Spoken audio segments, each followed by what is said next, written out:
want to be a sales rock star, you have to be prepared for any type of stall or any type of rebuttal at any point during the phone call. It doesn't matter if it's at the beginning, the middle, or the end. At any point in the phone call, you have to be prepared for that stall. So we're going to look at right now one of the most common stalls that salespeople get, and that stall is, I want to think about it. When somebody says, I want to think about it, you cannot stall yourself. Once you start to stall, here's what ends up happening. They start to view you as a lounge act, or they might view you as an opening act if it's not that bad. But if it's really bad, they're going to view you as a lounge act. That phone call is now over. You have to be a sales rock star. You have to be ready for that right away. So let's talk about this. I want to think about it. Before we talk about how to respond to this, before understanding how to respond to this stall, you must tell yourself this right here. You must tell yourself that there clearly must have been some type of pain if you got to this part of the conversation all the way to the close. What you need to do is you need to go back over what they should do, why they should do it, and then remind them again what they should do. So let me repeat that again. You need to go back over what they should do, why they should do it, and then remind them what they should do when they tell you that they want to think about it. See, you must go back over your fact find that led both of you to that conclusion of why this solved their problem. See, teammates don't fight. They work together to solve the problem. Your goal should be to have a relationship with the other person. Stop being transactional. Transactions are what create lounge acts, and lounge acts are those that don't make any money. If you work together to solve a problem, you'll become a teammate. Remember, the person that you're talking to is not the problem. The problem is the problem. Focus on the problem. Get off the subject of the money or the close and go back over the process. Amateur salespeople either fight the other person or they flee. When they see somebody say, I want to think about it, the amateur will fight the other person. They'll get adversarial or they'll flee. See, a rock star, a sales rock star, goes back to the very beginning of that conversation, and here's what they do. They use stories to remind them that they were listening. The number one reason that people hate talking to salespeople is they don't listen to them. See, most people think that the reason that people don't like salespeople is because they're pushy. That's not true. Being pushy is a byproduct of not listening to the other person. People don't like talking to salespeople because they don't listen. And when they don't listen, guess what they do? They become pushy. It's a byproduct of not listening. So what you want to do is you want to go back to the beginning of that conversation and use stories to remind them that you were listening. So remember, the prospective client is only hearing your process and your presentation for the very first time. And here's what they were probably doing. They were probably nexting you during the conversation. So when I say nexting, they were thinking about what to say next, or thinking about what to do next if they missed some important part of your conversation, of your presentation. So if you go back over the process, you go back over the discovery, they might pick something up that they had missed. See, if you go back over the process several times, it makes what you're saying true if the story and facts never change. So let me repeat that again.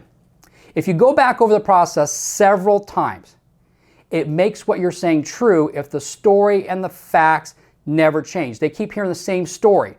They keep hearing the same facts, and they've never changed along the way. What ends up happening is they now start seeing it as a fact. So go back over the process as many times as it takes to convince the other person that what you're offering will indeed solve their problem. See, remember, the other person does not want to be bullied into making a decision. They need help understanding the process that needs to occur to solve that problem. So let me give you some advice right now. Always agree. Always agreeing lets the other person let their guard down, and it feels like you're in this together as a team. So let me repeat that again. When you agree with someone, it lets the other person put their guard down, and it feels like you're both on the same page. Remember, the other person needs to purchase what you're selling from someone. You've already established that during your discovery. You've already discovered that during your fact find, that they need to purchase this to solve their problem. So guess what they're going to do? they're going to buy it from someone. So if they're going to buy it from someone, why not be you? See, if you let that person off the phone, here's what you have done. You have made another salesperson's job a little bit easier for them. So let me repeat that again. If you let the other person off that phone, you have made another salesperson's job a little bit easier for them. So here's what we're going to do. Here's how we're going to respond to that stall or to that rebuttal. You're going to agree with them. You're going to state their first name.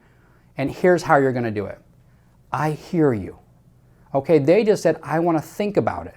So you just responded with, I hear you. So it's letting them know that you're listening to them. And then you're going to use their first name. So in this case, we're going to say Betty. I hear you, Betty. It sounds like you're a lot like me, and you want to make sure that you're making the right decision. So what that does right there is this. It gives them the illusion that you're going to let them think about it, which does what? It lets their guard down. That's the key, is you want them to let their guard down. It implies that you think exactly like them. Okay? Betty, remember, we're on the same team. Teammates work together to solve problems. Let's go back over this process. See, what you're doing is you're appealing to someone's emotions. Remember, people respond emotionally. You have to be, as a sales rock star, you have to be vulnerable with them and let them know that you're both on the same page working together to solve the problem. See, most salespeople, especially lounge acts, do not want to be vulnerable. They want to be very transactional. And when you're transactional, you cannot be vulnerable. When you're in a relationship, you can be vulnerable. If you're talking to a spouse or you're talking to a friend, you can tell them how you feel. You can be vulnerable with them. You can say things to them and be honest with them. Be honest with the other person. Appeal to their emotions. Now, this will typically work and get that potential prospect paying close attention to what you're saying because you've appealed to their emotions. Go back over your fact find that led you to the conclusion that this solves their problem and go back over the process. See, if this doesn't work, you need a game plan to separate yourself from the competition. So when I would get to the end of a phone call and somebody would say, I want to think about it, in my mind, what I was thinking to myself is this. I took the time to connect. I took my time to discover the problem, and I am providing a solution to that problem. But they're not buying from me. So what I did, it was my fault. I didn't focus hard enough on that problem. So what I need to do is I came up with the conclusion that they had a problem, here's a solution. I got to go back right now over the process and really hit on that problem and really dig deep on that problem. So let's say that the individual, Betty in this case, says, I appreciate what you're saying, but I need some time to think about this. Okay, so we're going a level deeper right now. That's what a sales rock star does, is at the end of the day, you have to have several layers deep to be able to appeal to someone's emotions. So here's Betty that says, I want to think about it. We've laid ourselves out there. We've gone ahead and we responded back to her emotionally. And usually that will work. But then what about if Betty says, I appreciate what you're saying, but I need some time to think about this. So here's how we're going to respond. We always go back emotionally. So we're going to go back to, I hear you, Betty. Okay, I hear you, Betty. So we've agreed, we've stated their first name. Now we're going to state some facts. Remember, I'm here to work with you, not against you, Betty. What is your biggest concern now that you're going on to Medicare?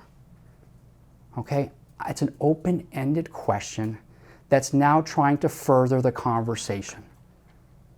This question now aims to pinpoint what really is holding them back and starts getting them talking. Okay, Betty, let's make sure that you make the right decision for you since you're going to have Medicare for the rest of your life. Let's go back over this process and address your concern. Go right back over the fact find and the process as many times as it takes so that they can see that this solves the biggest concern with Medicare for them.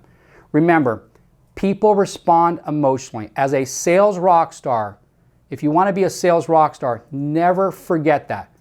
People respond emotionally. That's the biggest secret in sales.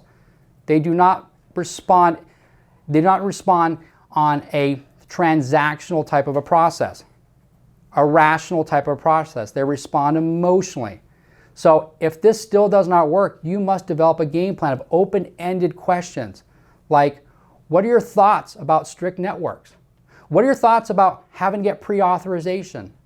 As long as they are talking, you are being granted an opportunity by the universe to help somebody else. Let me repeat that again real quick. If they are still on the phone with you, the universe is giving you an opportunity. They're granting you an opportunity to help somebody else out. Do not let them down. Do not hang up the phone on them. Do not let them walk away. Take care of the problem. Sell the problem, not the solution. Go out there and be a sales rock star.